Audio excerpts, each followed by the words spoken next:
1944, Western Ukraine. Spring had turned the roads into a muddy slurry of clay and crushed shale. The advancing rifle battalion was funneled into a low-lying basin, trapped between sheer walls. A German motorized column was running a parallel course on the upper plateau. The enemy was coming in right on their flank. The engagement range was closing. The only barrier between the German heavy guns and the marching infantry was this light reconnaissance tank, a T-70, a machine sent on a suicide mission. Inside the cramped armored box, the stench was suffocating. Engine oil was burning, wire insulation was melting, overheated brake bands were smoking. Lyoshka, the driver, had lost all feeling in his hands. His frozen palms were fused to the steel control levers. Every turn on the mountain road required superhuman effort. No hydraulics, no power steering, just raw mechanics and a lever you had to haul back until your joints cracked. The vibration knocked the wind out of his lungs. The commander's seat above his head bucked with every impact against the rocks. "Temperature!" Senior Sergeant Stepan's raspy shout cut through the clatter of metal. The old man's voice sounded dry. No panic, pure situational control. "We're boiling! 120 degrees!" Lyoshka spat the words out, along with the acrid smoke. "We're losing water! Keep the RPMs up! Drop the throttle, and we're dead in the water! Push it!" The light tank was being driven to its death. Two twin Gorky automobile plant engines, mounted along the right side, wailed at the absolute limit of their service life. Originally designed for civilian trucks, they were now hauling 11 tons of armor up a near-vertical incline. The temp gauge had long since buried itself past the red line.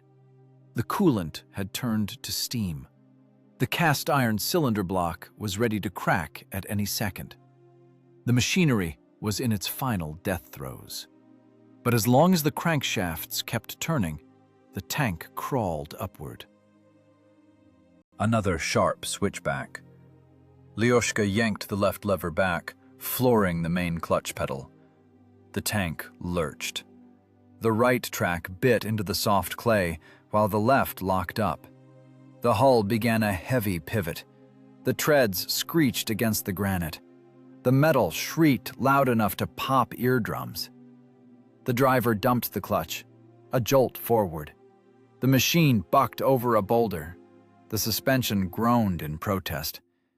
The individual torsion bars were flexed to their breaking point. The shock absorbers had bottomed out long ago. Every hit the belly took against the rocks echoed as a dull ache at the base of his skull. Lyoshka wiped the sweat from his forehead with a filthy sleeve. His eyes stung from the soot. Through the narrow vision slit, he saw only a gray wall of rock to the right and a gray void to the left. The road was narrowing. The track width barely exceeded the dimensions of the fighting vehicle. The engineers hadn't designed this tank to storm mountain trails. War dictated its own brutal geometry. 300 yards to the plateau! Stepan's boot kicked Lyoshka in the right shoulder, the signal to accelerate. The internal comms often failed due to the vibration. Only physical contact saved them. "The engines are gonna seize!" "To hell with the engines! Get me to the point! The Germans are already there!" The order wasn't up for debate. There was no room for second-guessing here. This was the cold math of survival. If they didn't make it in time to block the narrow neck of the plateau exit, the German vanguard would deploy into battle formation. From the high ground, they'd slaughter the battalion in 20 minutes. Hundreds dead instead of 2.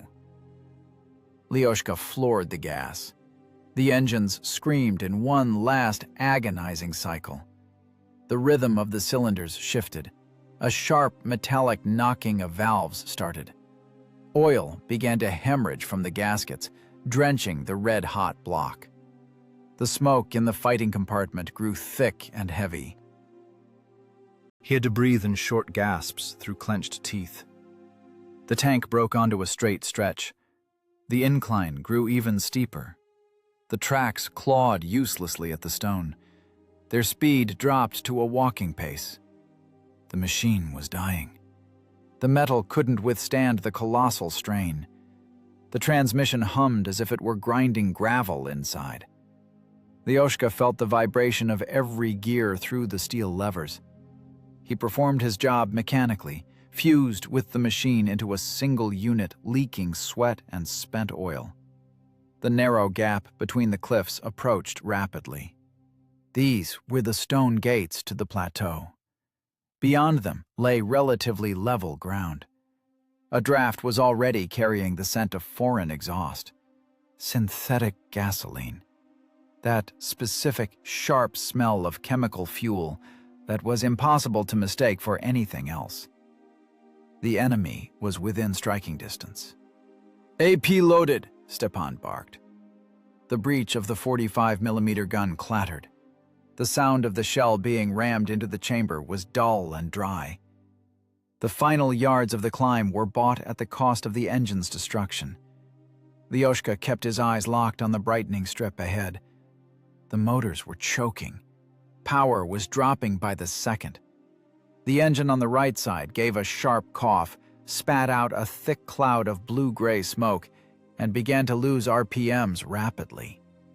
One of the cylinders had burned straight through. "Pull!" Stepan roared, his eye glued to the sight. Lyoshka squeezed the last drops of energy from the dying iron. The tank crested the ridge with a heavy lurch. The steel tracks slammed onto the flat stone of the plateau with a roar. A smoking, screaming, red-hot hunk of steel tumbled out into the open. Light seared his eyes. The driver blinked rapidly, clearing the acrid sweat. Through the narrow triplex, he saw something that made him slam the brake levers home. They were seconds too late. The smell of gasoline hadn't lied. The enemy vanguard had already taken the position. The mountain pass had turned into a stone trap with no way out. Bursting into the open space hit his eyes with blinding light. The glaring sun ricocheted off the dirty glass of the triplex. Lyoshka reflexively hunched his head into his thin shoulders. Directly ahead, at point-blank range, blocking the narrow exit from the pass, stood a solid gray wall. A sharp spike of adrenaline paralyzed his breathing. The driver yanked both steel control levers back, simultaneously flooring the brake pedals. The worn brake bands bit into the glowing drums. A piercing, grinding shriek of burning friction material erupted.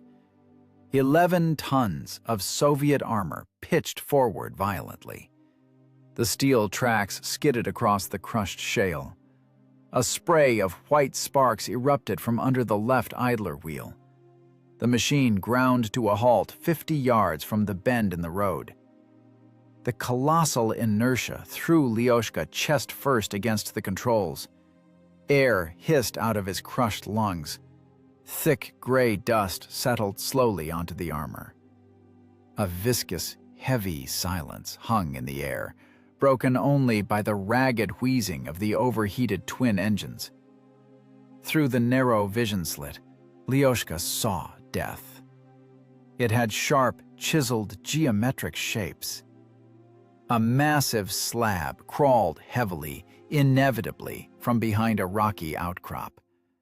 Wide tracks methodically crushed the granite, turning stones into white flour. The sloped frontal armor glinted dully with the sheen of cold metal. A German Panther heavy tank. 45 tons of Krupp steel against 11 tons of the light T-70. The enemy had beaten them to it. The neck of the plateau was sealed tight. The enemy vanguard had taken the perfect tactical position. A sheer cliff to the right, a drop-off to the left. In the center, an impenetrable monolith. Crouched gray figures scurried along the sides of the steel monster. German infantry was expertly fanning out among the boulders, taking the pass into a crossfire. Submachine gunners were taking up flanking positions. Lyoshka's attention was riveted to the gun barrel. A long, unnaturally thick barrel with a massive muzzle brake. A 75mm tank gun. For this monstrous caliber, the thin, rolled armor of the scout tank simply didn't exist. Cardboard against an armor-piercing slug. The harsh laws of physics left not a single chance for survival. "It's a heavy," Lyoshka's voice broke into a dry, barking rasp. His knuckles turned white, gripping the hot levers. "We won't pen the glacis." "I see him." Commander Stepan's voice was flat and hollow, like the metallic click of a seer. No emotion, just a statement of fact. "Reverse. Behind the boulder. Move!" Stepan didn't pull away from the rubber eyepiece of the sight. A cold calculator was running non-stop in his head. A 45mm shell against a sloped frontal plate. The chance of penetration was 0. The slug would just ricochet, leaving a scratch in the paint.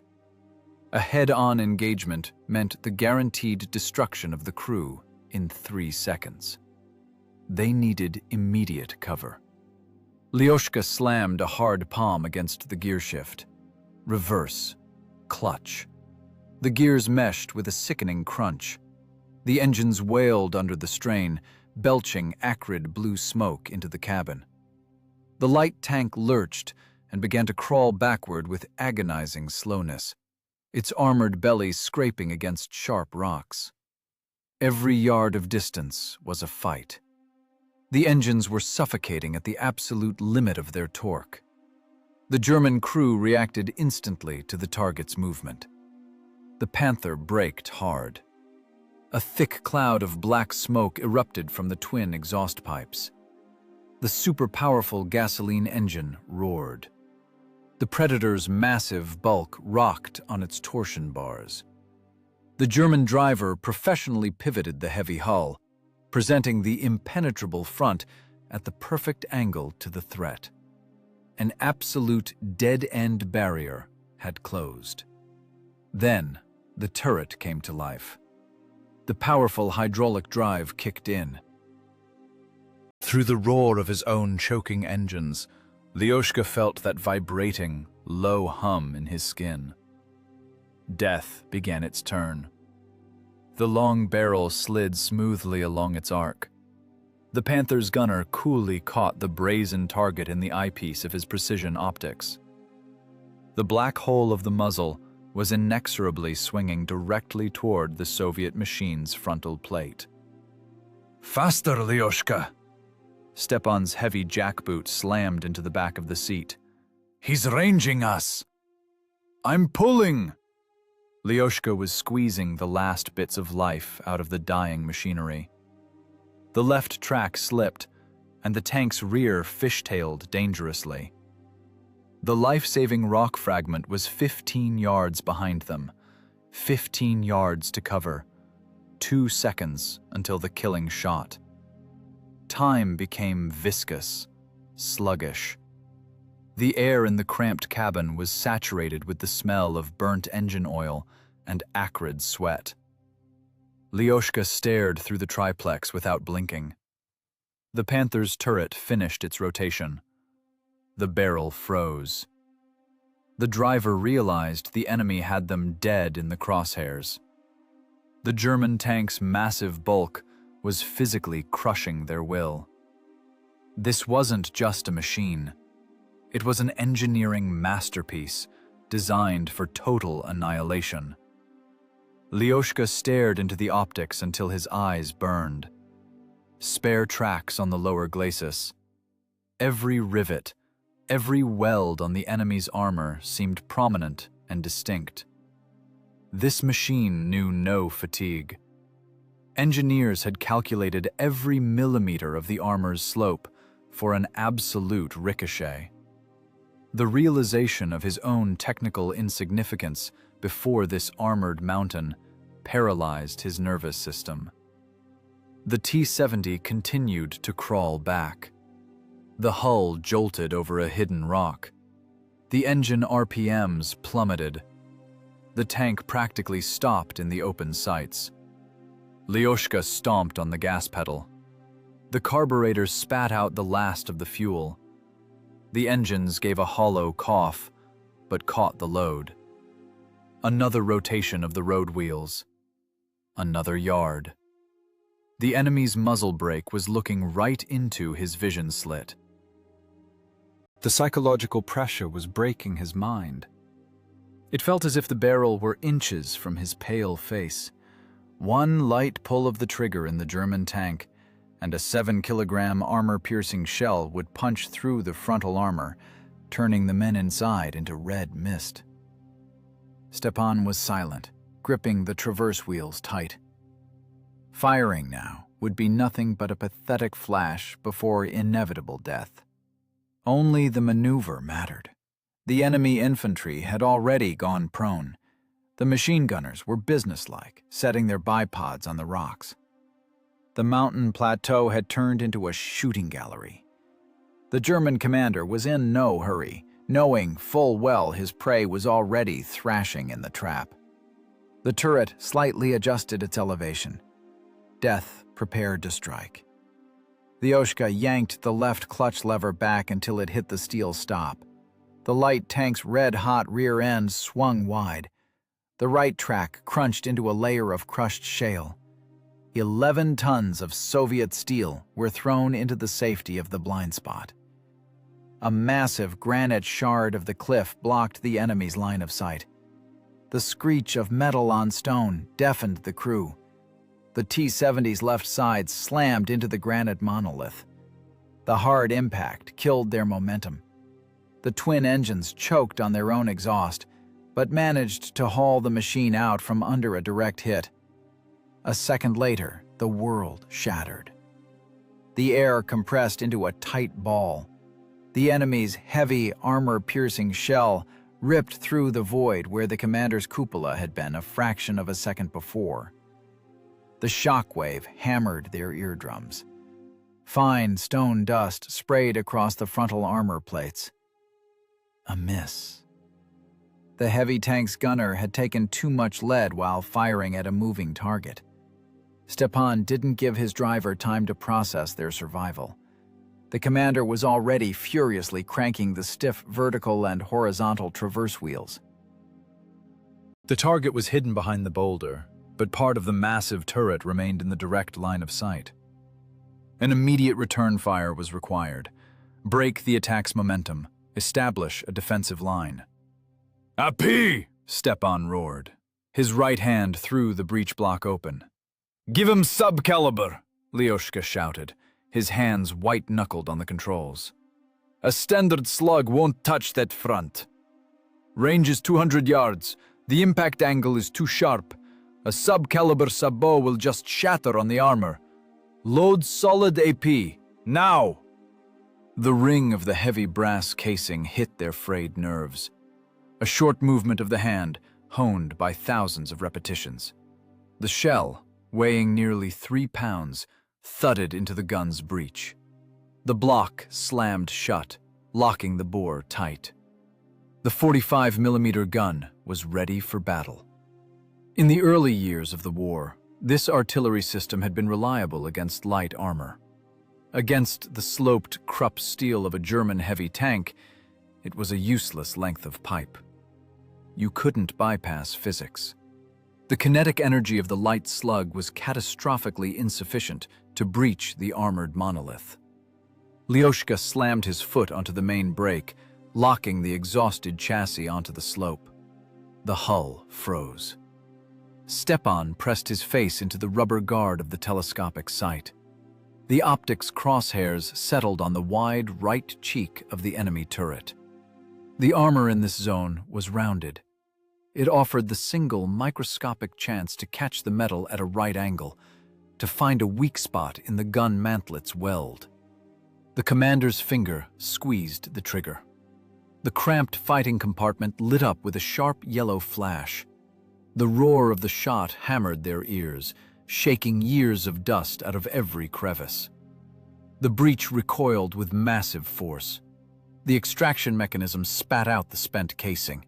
The glowing brass clattered onto the ribbed steel floor. The smell of burnt cordite instantly mixed with the stench of scorched engine oil.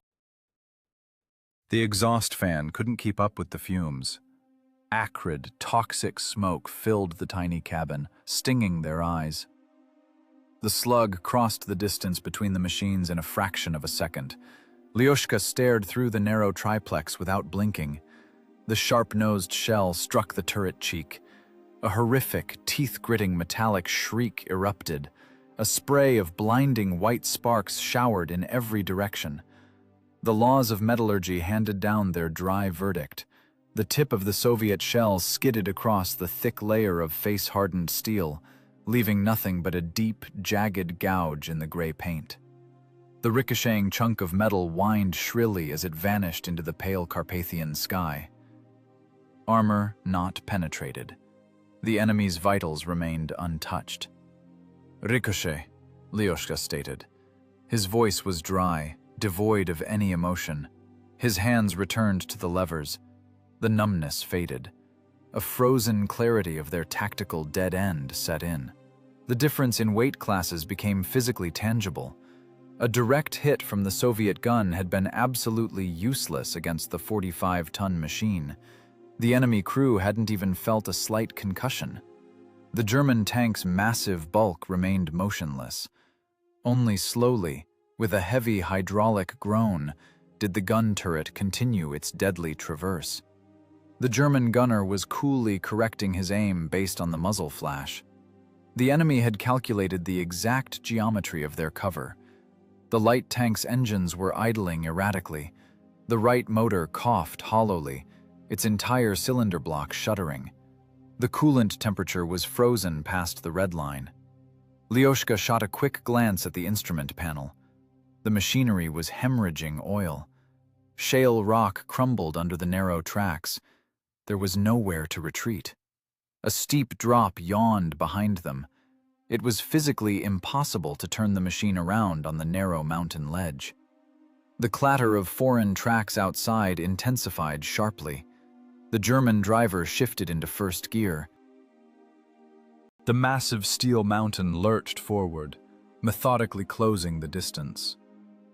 The enemy was moving into the range of guaranteed destruction. Wide treads ground the hard granite into gray dust. Every strike of the German track against the stone echoed as a slight tremor in the Soviet tank's steel floor. The enemy had no intention of flanking the rock. The adversary intended to blow the cover away with a point-blank shot. Stepan silently rammed the next shell into the glowing breach.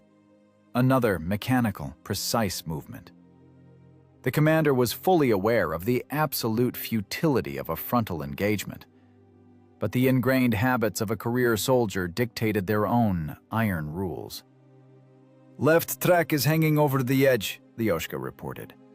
No fear left in his voice, only a statement of the fact of approaching death. "Hold the brake. Wait for my command," Stepan cut him off harshly. The long barrel of the enemy gun slowly emerged from behind the edge of the granite monolith. The black void of the 75mm bore advanced inexorably.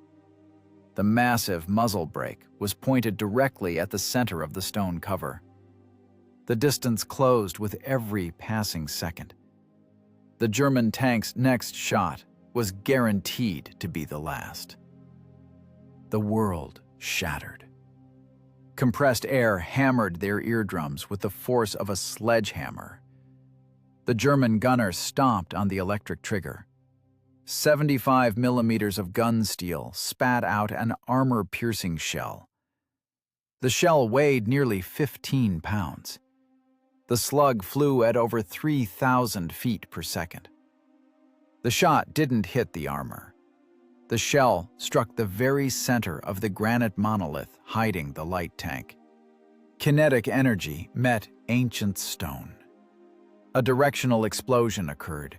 Granite sprayed in every direction in thousands of razor-sharp shards. The upper half of the rocky outcrop simply evaporated in a cloud of gray dust. A storm of stone collapsed onto the Soviet machine's thin armor. Shards hammered the sloped frontal plate with the fury of a heavy machine gun. The triplex glass in front of the driver's face was instantly webbed with thick white cracks. Visibility dropped to 0. The shockwave hurled Lyoshka chest first into the steel control levers. Air hissed out of his lungs. A continuous, high-pitched, piercing ring filled his ears. Inside the cramped fighting compartment, it instantly smelled of crushed stone, burnt powder, and white-hot metal. The T-70 shuddered through its entire 11-ton hull. Sheared chunks of the cliff buried the rear deck with a roar. Rocks hammered the exhaust pipes. Heavy boulders threatened to jam the engine compartment's ventilation grills. "Back up! Get us out of here!" Lyoshka's shout broke into a desperate, shrill scream. His nervous system had failed. The terror of an invisible sledgehammer capable of flattening the tank like a tin can paralyzed his logic. His hands instinctively, convulsively yanked the levers back. The tracks screeched against the shale. "Belay that panic!" Stepan's voice cracked like a whip. The commander's heavy fist slammed down onto the driver's shoulder. The harsh physical contact snapped Lyoshka back to his senses. The professional soldier's reflex suppressed the panic attack. "Ease the clutch. Back into the blind spot. Slow. Don't go over the edge." Lyoshka swallowed hard, his throat dry. He floored the main clutch. He slammed his palm against the gear shift, jamming it into reverse. The 2 truck engines roared in protest, belching blue smoke. The right track crunched as it spun on the crumbling shale. The light tank gave way, backing into the narrow, crooked gap between the sheer wall of the pass and the remains of the shattered boulder. The rear hung treacherously over the abyss. They had backed up exactly 2 yards. There was no more road. Behind them yawned the void of the Carpathian drop-off. The end of the line. A total dead end. From behind the thick cloud of stone dust came a sound. A heavy, steady, clanking metallic rhythm. Wide track links were pulverizing the granite. The German machine began to move. The heavy tank crawled forward. The enemy commander didn't waste a second shell finishing off the crumbling cover. The veteran officer had realized the main thing. The target was cornered. The distance closed methodically, inexorably. 50 yards. 40 yards. The metallic clatter crushed their psyche harder than direct artillery fire. Lyoshka felt that lethal rhythm in his own bones through the vibration of the floor. 45 tons of enemy armor were advancing, sealing off the only path of retreat. The road to the plateau was permanently blocked by the advancing wall of steel. Their maneuvering room had shrunk to the size of a grave. Stepan was glued to the rubber eyepiece of the gun sight. Nothing but gray dust swirled in the reticle. Yet the sound betrayed the enemy's position more accurately than any instrument. The target was moving into direct fire range. The field of view expanded with every meter the German tank covered. In a few seconds, the long barrel with its massive muzzle brake would clear the shattered boulder. Hiding was physically impossible. The T-70's frontal armor was a mere 35 millimeters thick.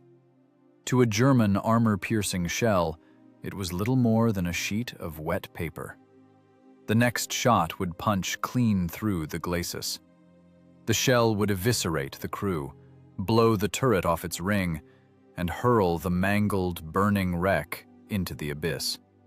Physics left no other options. "They've got us boxed in, Pop," Lyoshka stated dryly. His breathing had leveled out completely.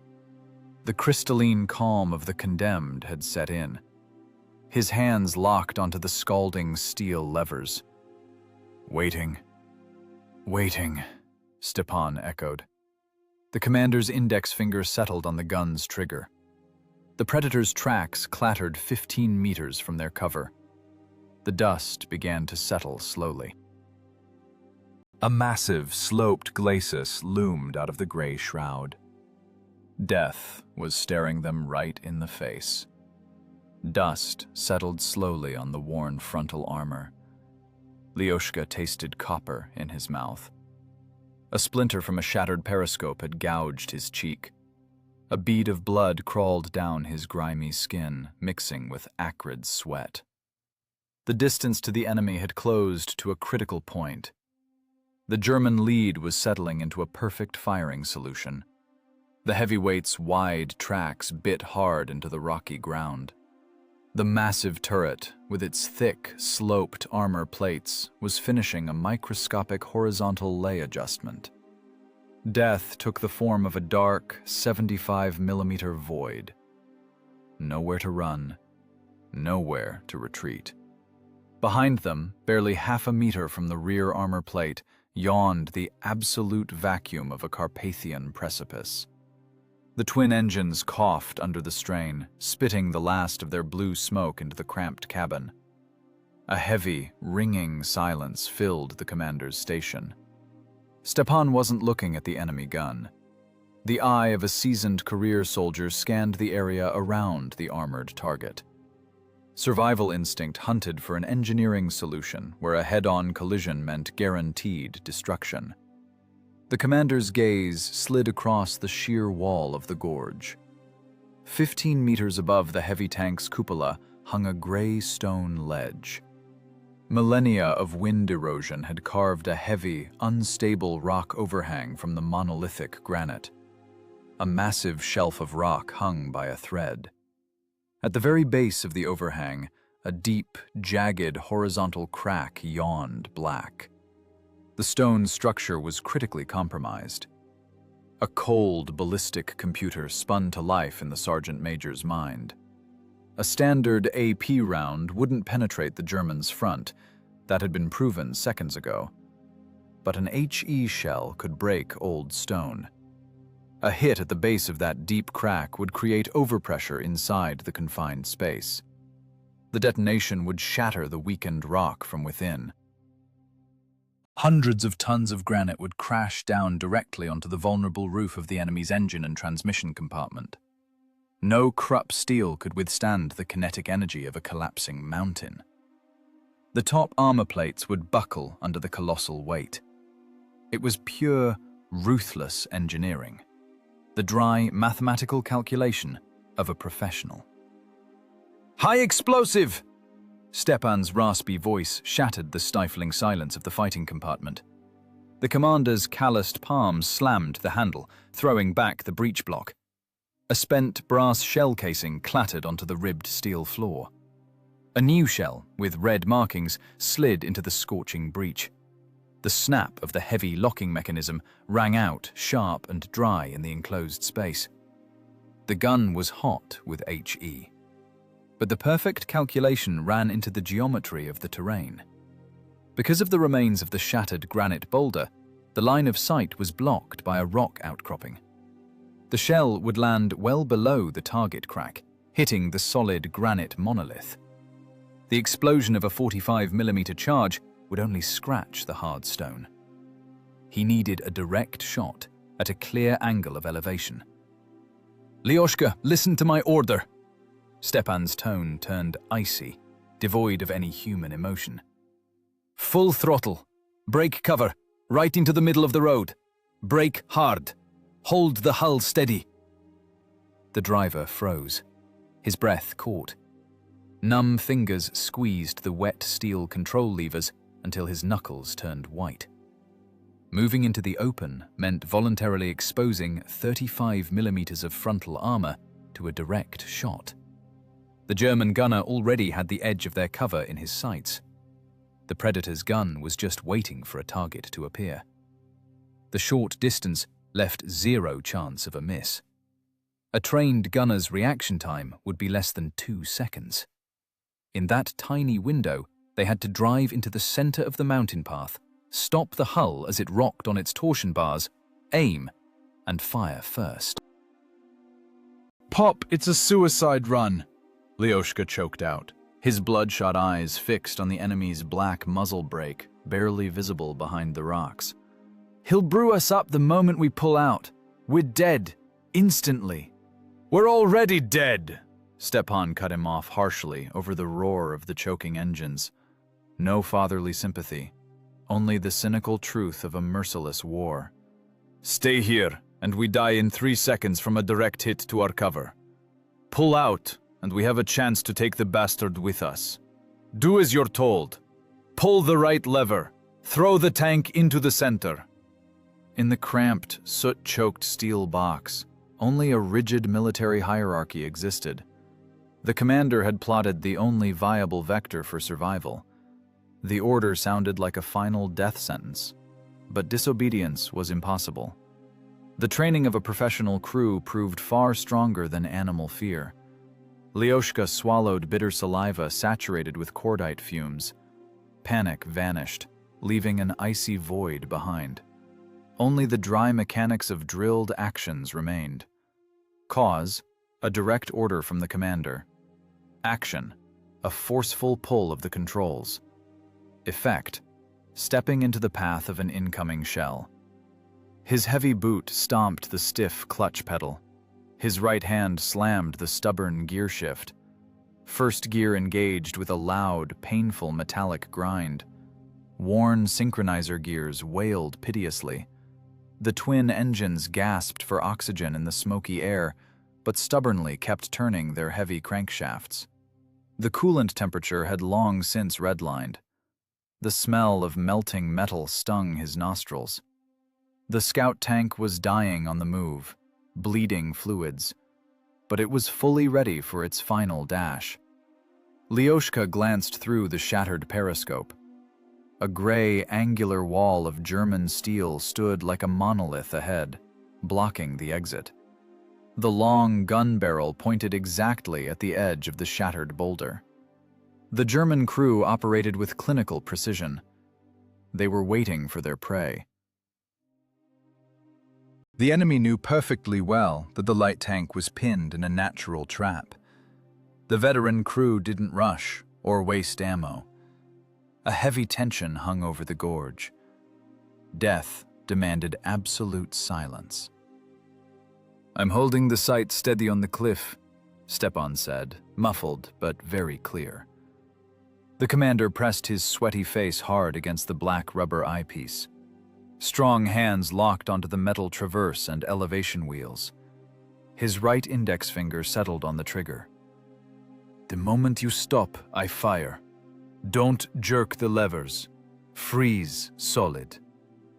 "Copy," Lyoshka replied with bloodless lips, merging with the vibrating metal. A heavy heel buried the accelerator into the ribbed steel floor. Choking carburetors greedily spat fuel mixture straight into the intake manifolds. Both engines roared furiously at max RPM. The bass roar slammed against the granite cliffs and echoed back, amplified many times over. The driver popped the clutch. The 11-ton tank lurched forward. Steel drive sprockets yanked the tracks with power. Worn tracks bit into the rocky ground with a piercing shriek. The tank lunged forward, leaving the blind spot. The armored hull burst from cover right into the direct line of fire of the German heavy gun. They were out. There was no going back. Lyoshka's left foot snapped off the stiff clutch pedal.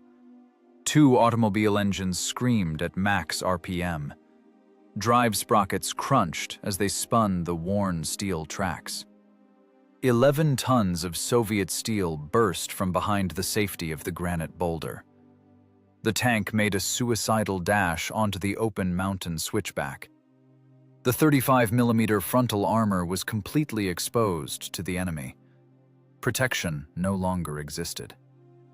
The world narrowed to the width of a vision slit. A monolithic gray wall stood ahead. A German heavy tank. 45 tons of perfect engineering. The Predator waited calmly for its prey. The long 75mm barrel pointed exactly at the center of the road. The massive muzzle brake gaped like a black hole. The distance between the vehicles was no more than 40 meters. In armored warfare, this was point-blank, knife-fighting distance. No chance of a ricochet or a miss. The German crew worked with icy professionalism. The heavy tank's gunner had long ago centered the crosshairs of his high-end Zeiss sight on the edge of the cover.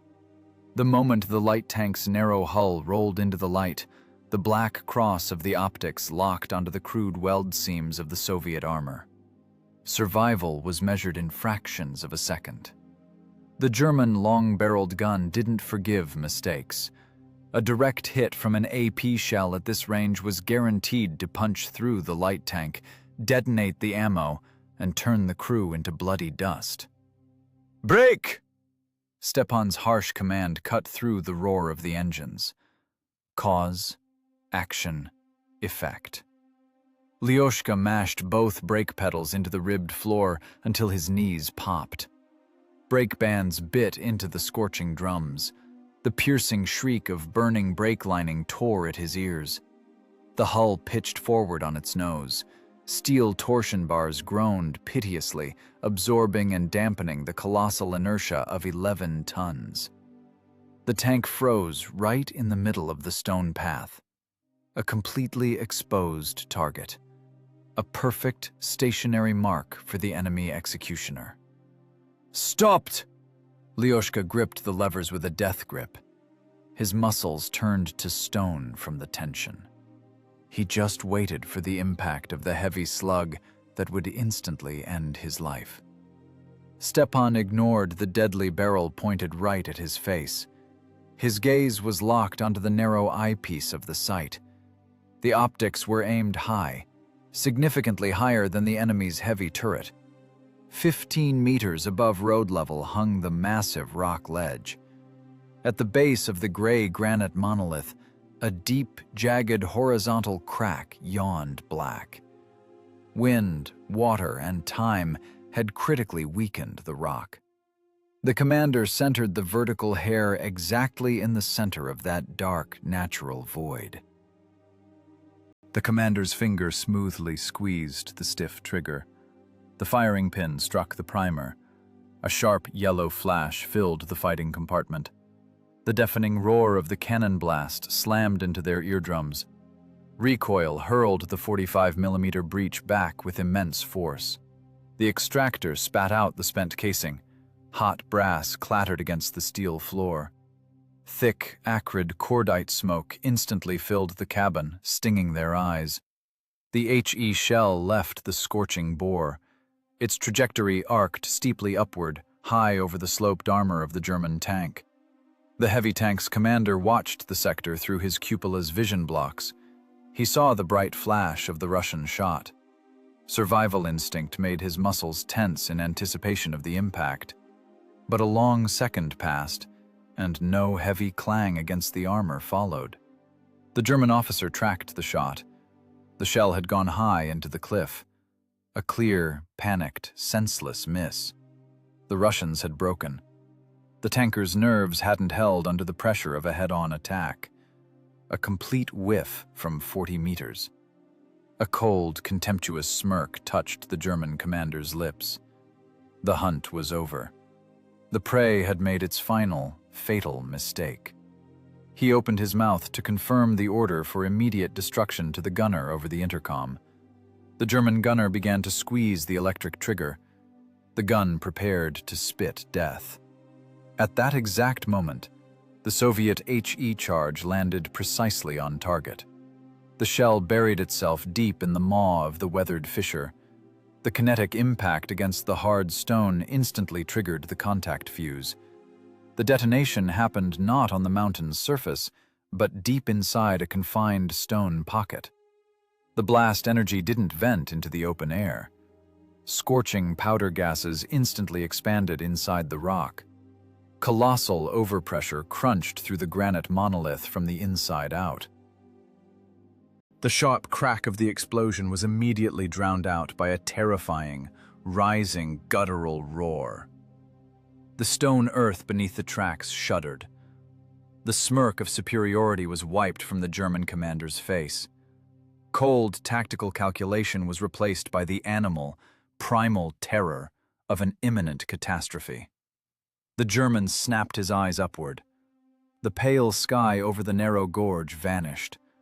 A massive gray mass blotted it out. Millions of microfractures tore through the rock ledge with a horrific crackling. The sound of stone tearing apart drowned out the roar of the tank engines.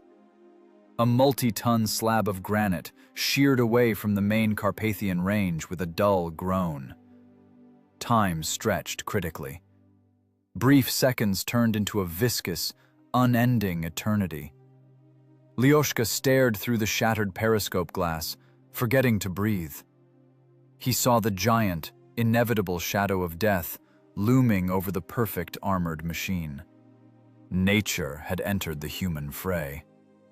The harsh laws of ballistics gave way to the absolute force of Earth's gravity. The massive cliff began its short, free fall directly onto the vulnerable engine deck and the thin top armor of the German heavy tank's turret. A colossal mass of weathered granite broke free from its base. Gravity asserted its absolute claim, reclaiming what had belonged to the mountain for millennia. Hundreds of tons of dense shale plummeted. The air in the narrow Carpathian gorge compressed, emitting a low, guttural hum, like the groan of a giant machine. The fall took less than a second, but for the men trapped in steel boxes on the narrow ledge, time stretched to the limit of human perception. The shadow of the falling slab blotted out the sun entirely, blanketing the rocky path. 45 tons of perfect German steel were at the very epicenter of a natural disaster. The German gunner didn't have time to finish depressing the electric trigger. The trained crew of the heavy tank didn't even have time to register their own inevitable death. No practiced reflexes, no military training could override the harsh laws of physics. Death collapsed from above in the form of a monolithic granite wall. Impact.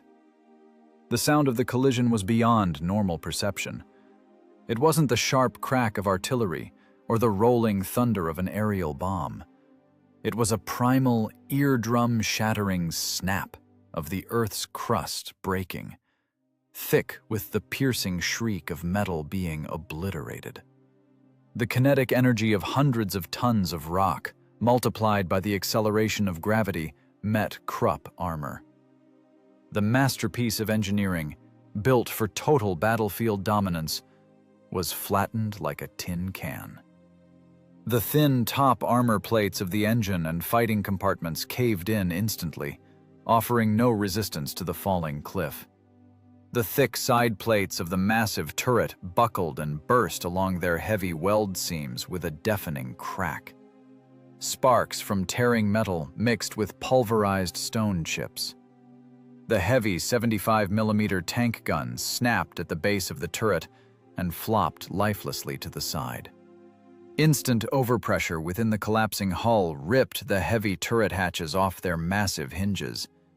Steel suspension torsion bars, designed for colossal combat loads, snapped one after another in a series of sharp cracks like heavy machine gun fire. Road wheels were crushed into the granite roadbed. Wide track runs couldn't withstand the monstrous tension. Steel pins flew from their sockets, and massive track links sprayed in all directions like deadly shrapnel, shearing the edges of nearby boulders. The pride of German Panzer design ceased to exist in a microscopic fraction of a second. The heavy tank was turned into a flat, shapeless pancake of mangled iron, pinned to the ground by the weight of an irresistible force. The enemy crew's death was absolute and instantaneous. No screams over the intercom. No desperate attempts to escape through the hatches. Only a dull, wet crunch inside the collapsing armored box. The seismic shock from the multi-ton rock hitting the ground rolled across the entire plateau. 11 tons of light Soviet tank were bucked into the air. The metal belly lifted off the rocky ground. Lyoshka slammed his head against the iron rim of the vision block with immense force, nearly blacking out from the blinding flash of pain in his crown. The tank slammed back onto its tracks, every overloaded shock absorber groaning. The hard impact knocked the last of the air from his lungs. A powerful air ram followed the seismic shock. Compressed air, forced out of the gorge by the giant mass of falling rock, slammed into the T-70's frontal armor. The light tank was shoved backward in a skid. And then the dust hit. A thick, impenetrable shroud of pulverized stone instantly swallowed everything. Day turned into an absolute blind gray night. Dust seeped through every crack, every rivet of the battered armored hull. It instantly clogged the shattered periscopes, blinding the crew. There was catastrophically nothing to breathe in the cramped cabin.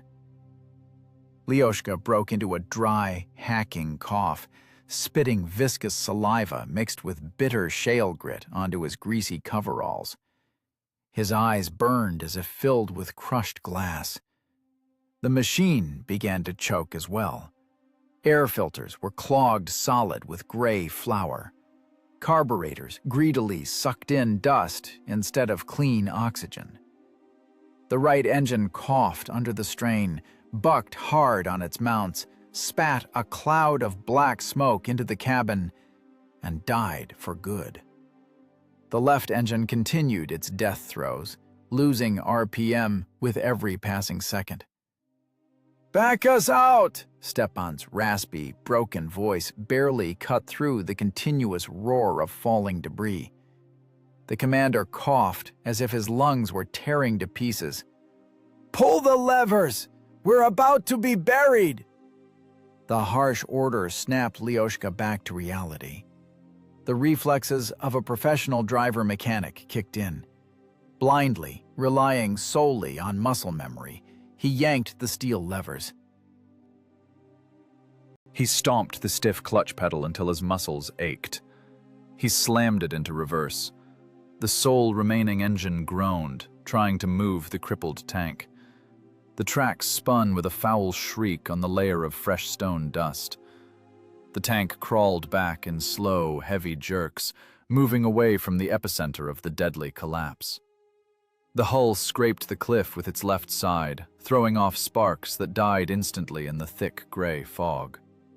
The roar gradually faded into the dry, rustling sound of sliding gravel. Lyoshka stopped the retreating tank, mashing the burning brakes. In the relative silence that followed, only the intermittent knocking of the dying engine and the heavy, wheezing breath of two exhausted men could be heard. The tactical gambit was complete. As the dust screen began to thin, a scene of total destruction was revealed. The narrow neck of the gorge was completely blocked by giant granite boulders. The height of the impassable stone barrier was well over 3 times the height of a man. A monolithic gray wall had severed the mountain road for good. Beneath the base of this colossal rockfall, the heavy enemy predator lay buried forever. But the point wasn't just the destruction of a single armored unit. The German motorized column, stretching for kilometers behind the destroyed vanguard, was caught in a dead-end trap. Turning trucks and artillery around on the narrow ledge above the precipice was physically impossible. Forward movement was out of the question. The topographical map of the area no longer matched reality. Nature, directed by the precise calculation of a Soviet tanker, had snapped the stone trap shut. Hundreds of infantrymen and dozens of vehicles had lost their mobility. The road was permanently closed to the enemy. The geometry of the war had shifted forever. A thick gray shroud of granite dust still hung in the air when a sharp, snapping crackle tore through the primordial silence. The German infantry recovered instantly from the initial shock. The roar of the massive collapse was replaced by the furious, disorganized fire of dozens of small arms. The Wehrmacht soldiers fired blindly through the dense, settling suspension. A storm of lead slammed into the battered armor of the light Soviet tank. Bullets pinged and snapped sharply against the sloped frontal plates, with a sound like heavy steel hammers striking an empty iron drum. The enemy clearly realized the scale of the catastrophe. The motorized column was pinned down, trapped in the narrow Carpathian gorge. A multi-ton stone plug blocked the only route of advance. The trap had snapped shut for good, and tactical desperation erupted into a torrential rain of lead. Through the narrow vision slits, choked with gray grit, Lyoshka saw blurred silhouettes in field gray uniforms. Enemy infantry scrambled nimbly onto the fresh granite debris. They climbed over the still hot, crumbling rocks, striving to take the high ground over the armored target. German general-purpose machine guns opened up. The distinctive, ear-splitting sound of their long bursts, resembling a giant buzzsaw, began methodically plowing the stony ground around the stationary vehicle. Ricochets kicked up bright showers of sparks from the crushed shale. The T-70's thin, rolled armor held firm against standard rifle calibers, but the volume of fire was increasing exponentially. The enemy was reaching the crest of the rockfall. From that vantage point, they could rake the thin plating of the engine deck from a perpendicular angle. "The depression! Back into the depression behind us!" Stepan's order was drowned out by the continuous metallic clatter of bullets against the turret. The commander kept his hands on the traverse wheels, but didn't fire. Wasting the critically low supply of precious HE shells on scattered infantry would be an unforgivable tactical blunder. The crew needed a defilade position. Lyoshka yanked both steel steering levers toward him, his knuckles turning white. His left foot stomped the stiff clutch pedal. His right hand slammed the gear shift into reverse.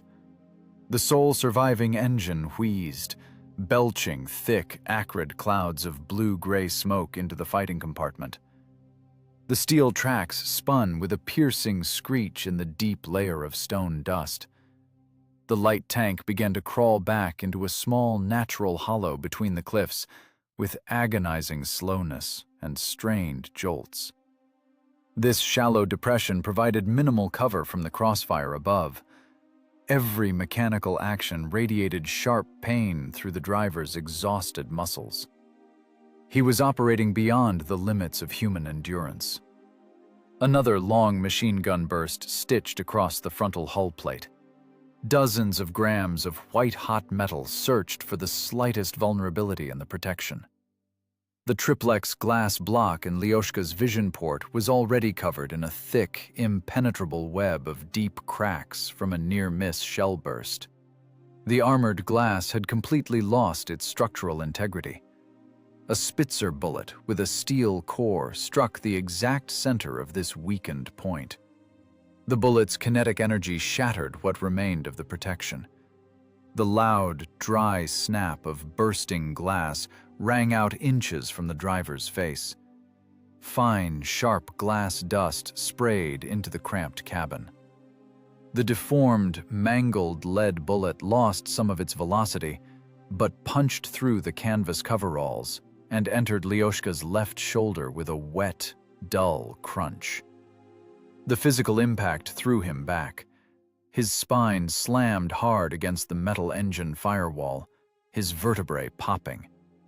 The air left his lungs with a short hiss. His numbed hands slipped involuntarily from the steel levers. The uncontrolled tank lurched, rolled heavily to the bottom of the saving hollow, and ground to a halt. For the first second, there was no pain. Lyoshka felt only a dull, massive jolt, as if a white-hot iron spike had been driven into his joint with a full swing. Then came an unbearable, throbbing burn.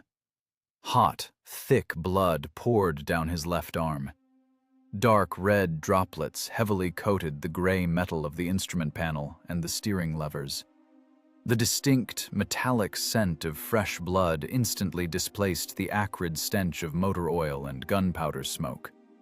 Lyoshka gritted his teeth and tried to force his hand back onto the left lever.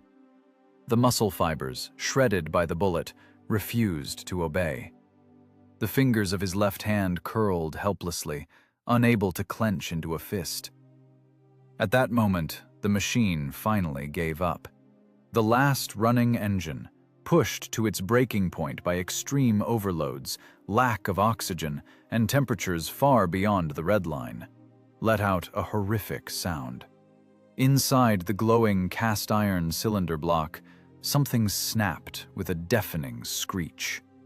A massive metal-on-metal impact shook the light tank's entire 11-ton hull. A snapped connecting rod punched straight through the crankcase wall. The remains of the thick, black oil gushed onto the red-hot exhaust manifold, instantly vaporizing into thick, white smoke. The engine gave one last convulsive shudder on its sheared mounts and died. A terrifying, dead silence fell from the engine compartment. The mechanical heart of the Soviet machine had stopped forever. The tank instantly became a stationary steel box. The generator stopped producing current. The dim interior dome light flickered and died, plunging the cramped fighting compartment into a suffocating gloom. The momentum of the battle reset to zero. Enemy infantry continued to rake the blinded, immobilized target with lead, methodically closing the distance. Lyoshka's left sleeve was soaked through. Blood fell in heavy drops onto the ribbed floor plates, counting down the final minutes of the crew's lives. The dead silence of the mangled engine compartment was more deafening than a nearby shell burst. Movement had ceased for good. 11 tons of Soviet armor had become a stationary steel box, wedged tight into the stony floor of the narrow mountain hollow. The thick, nauseating smell of spilled motor oil instantly mixed with the sharp, heavy metallic scent of fresh blood. Lyoshka, the driver, slumped heavily into his hard seat. His left arm hung like a lifeless weight at his side.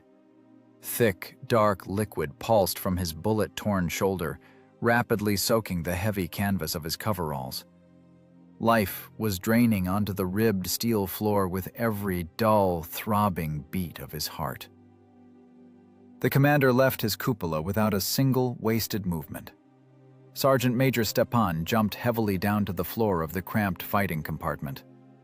No comfort. No fatherly sympathy. In war, pity makes you soft and kills you faster than a bullet. Tough fingers, stained with ingrained powder residue, habitually ripped open the thick, rubberized casing of a field dressing. The sound of tearing fabric seemed unnaturally loud in the ensuing silence. With one rough jerk, Stepan pulled back the blood-soaked collar of his son's coveralls. A deep, jagged wound was revealed, the entry hole of a steel-core bullet. Without hesitation, the commander jammed a thick gauze pad directly into the raw, bleeding flesh. Lyoshka jerked convulsively. A muscle spasm contorted his gaunt face. His jaws clenched until his teeth ground together, but the scream stayed inside. Pain lanced through his body from shoulder to heel like a white-hot metal rod. "Bone intact?" His father's voice sounded muffled, completely matter-of-fact. A cold, mechanical assessment of the damage. "Yeah." Lyoshka swallowed thick, bitter saliva, spitting a red glob onto the floor. "Muscles shredded. Can't move my left fingers."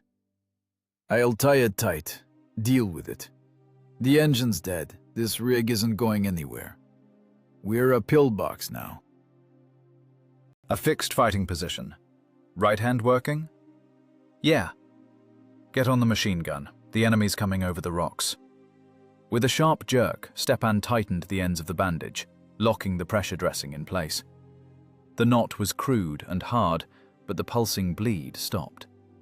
The white gauze was instantly saturated with crimson. The commander didn't waste precious time checking a pulse. He turned away, hauled himself up, and took his place in the turret. The short, dry dialogue was over. The methodical, monotonous work of killing the advancing enemy began. Through the narrow, intact vision slits, the Oshka saw blurred grey figures. The German infantry had finally overcome the initial shock of the rockfall. Trained soldiers rolled over the fresh granite boulders, methodically taking the high ground.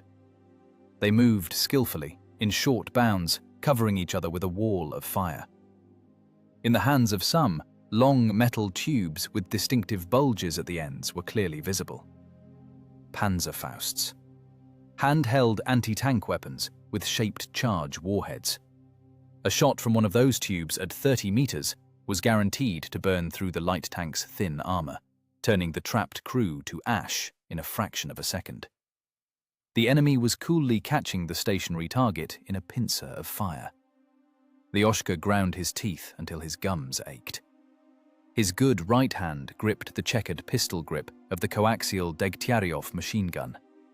His left shoulder burned with the fires of hell, but his right hand operated with absolute precision. His fingers habitually found the metal safety. A short click. His thumb racked the heavy bolt carrier back. The high-capacity Pan magazine was full. The driver pressed his damp, hot forehead against the cold metal of the optic. In the crosshairs appeared the grey uniform of an enemy soldier, hoisting a launcher tube to his shoulder. His index finger squeezed the stiff trigger smoothly, without jerking. The firing pin struck the primer. The machine gun bucked in a harsh mechanical rhythm, spitting out white-hot lead. A short burst, 3 rounds.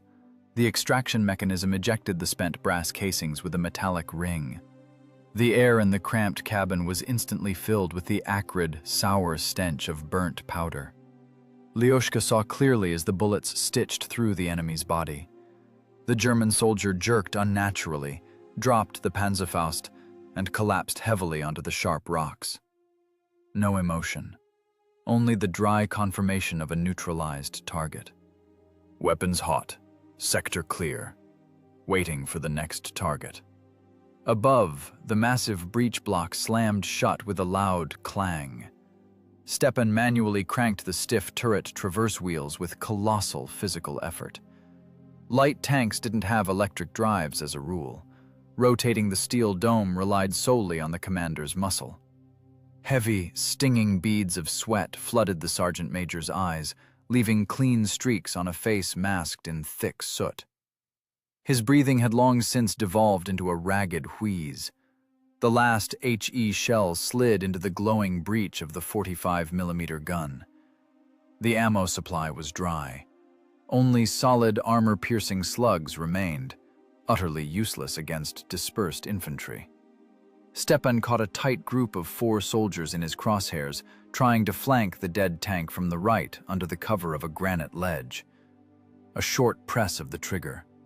The deafening roar of the cannon blast shook the armored vehicle's dead hull. The sharp recoil of the breech, the ring of the empty casing hitting the floor. The shell struck the exact center of the rock the Germans were hiding behind. The high explosive charge shattered the metal casing into hundreds of lethal fragments. Steel shrapnel, amplified by pulverized stone chips, wiped out the enemy group completely. Ragged, short screams of pain were instantly swallowed by the echo of the explosion. "HE is dry!" Stepan shouted hoarsely, his inflamed face pressed to the rubber eye cup. "Switching to the machine gun!" "Conserve ammo. Make every shot count. I'm switching to my sidearm." The defense had turned into a grim, grueling routine. Spent casings carpeted the ribbed metal floor in a solid layer. They slid under the soles of heavy boots, making a sickening, scraping sound. Stepan abandoned the useless gun. The commander drew his heavy TT service pistol from its holster and began firing aimed shots through the narrow commander's slit. 8 rounds, a fast mag change. The dull, sharp cracks of the shots merged with the continuous chatter of Lyoshka's machine gun. The driver could no longer hear anything. The nearby blast and massive blood loss had shut down his hearing. Only a high, continuous ringing hum filled his ears. His vision had catastrophically narrowed to the diameter of the optics tube. His entire world was reduced to a thin crosshair and gray blurs that had to be destroyed immediately. He pulled the trigger a fraction of a second before his exhausted brain could form a conscious command. Muscle memory had completely replaced reason. Physical exhaustion had reached its absolute biological limit. Air was critically scarce. The fans were dead weight. The cabin was filled to the brim with blue, toxic powder smoke.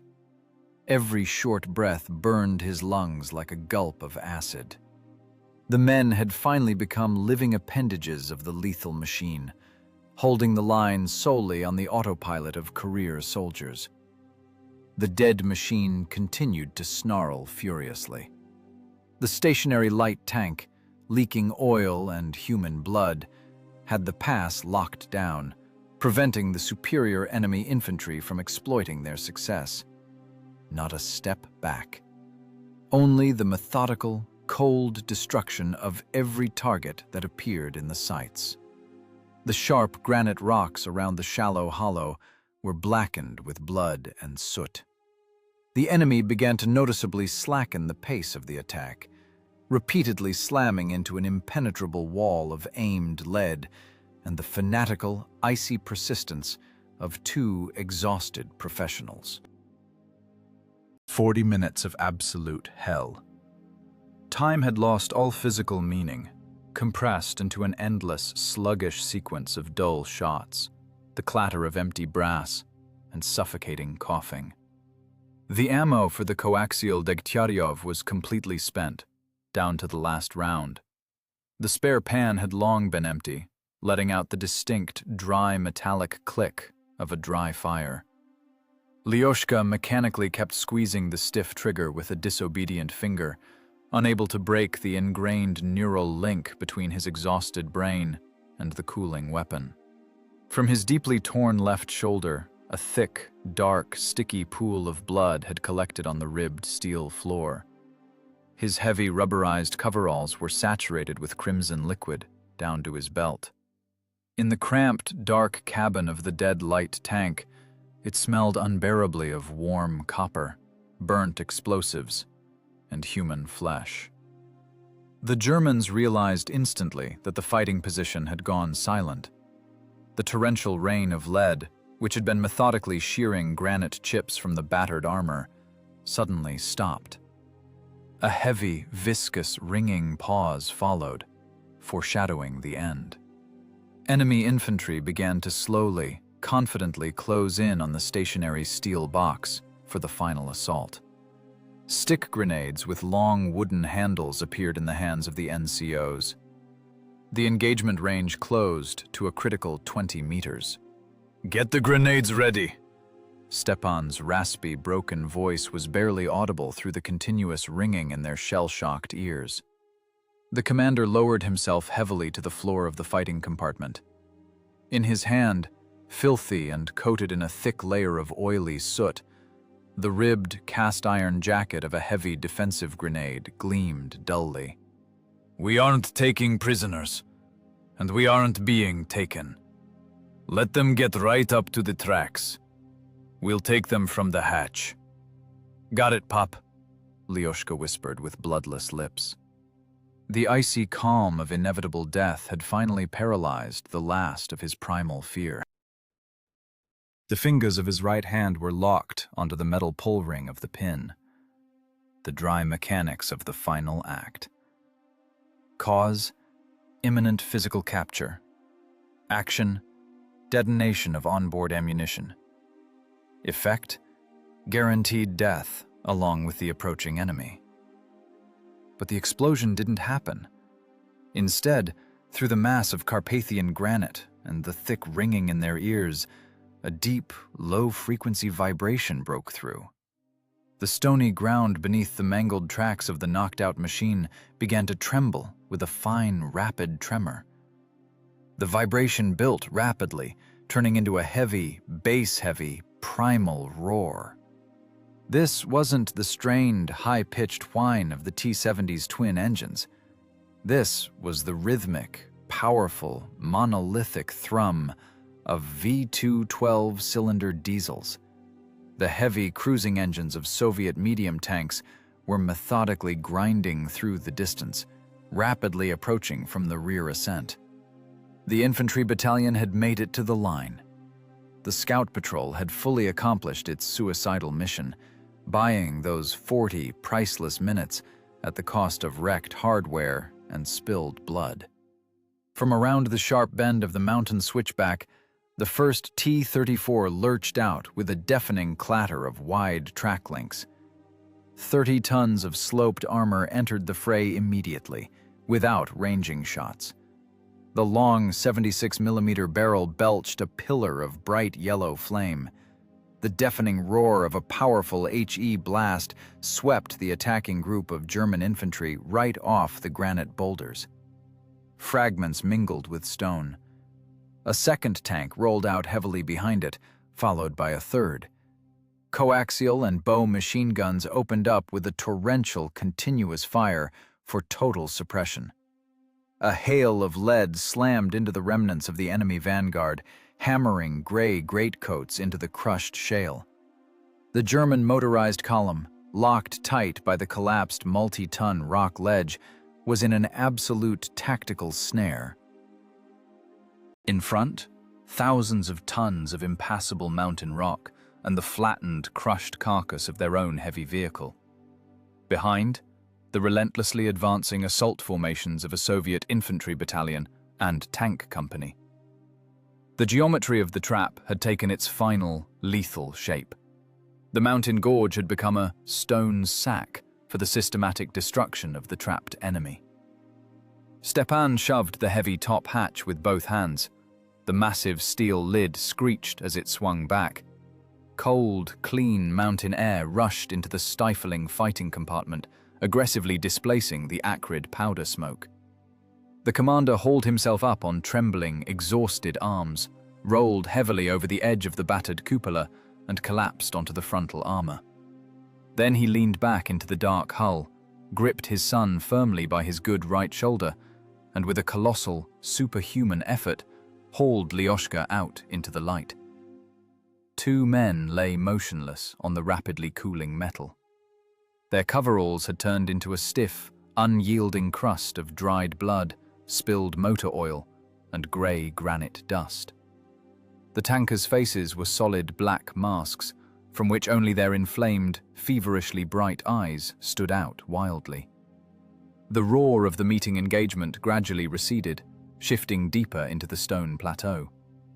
Soviet tanks were methodically, brutally crushing the trapped enemy, grinding German hardware and manpower under their wide tracks. But here, right by the man-made granite blockade, a deafening, heavy, ringing void rapidly descended. It was a specific kind of silence, one that presses against the eardrums far harder than a direct artillery blast. An absolute emotional vacuum after crossing the final frontier of human capability. No joyful embraces, no loud words about a miraculous rescue. Only the heavy, ragged, raspy breathing of two survivors of industrial warfare, and the dull, rhythmic ticking of cooling armor plate. 11 tons of light, vulnerable armor and 2 worn-out automobile engines had ground the advance of a heavy motorized armada to a halt. Indestructible Krupp steel, Mathematically precise optics and perfect ballistic computers shattered against the cold, cynical engineering calculations of a career Russian sergeant major. A dry, analytical mind, multiplied by an absolute contempt for his own death and a military reflex honed to perfect automation, had finally broken the back of the enemy's superior technical might. This impossible tactical objective was successfully achieved solely at the cost of scorched iron, torn tendons, and spilled soldiers' blood. The deadly mountain line held.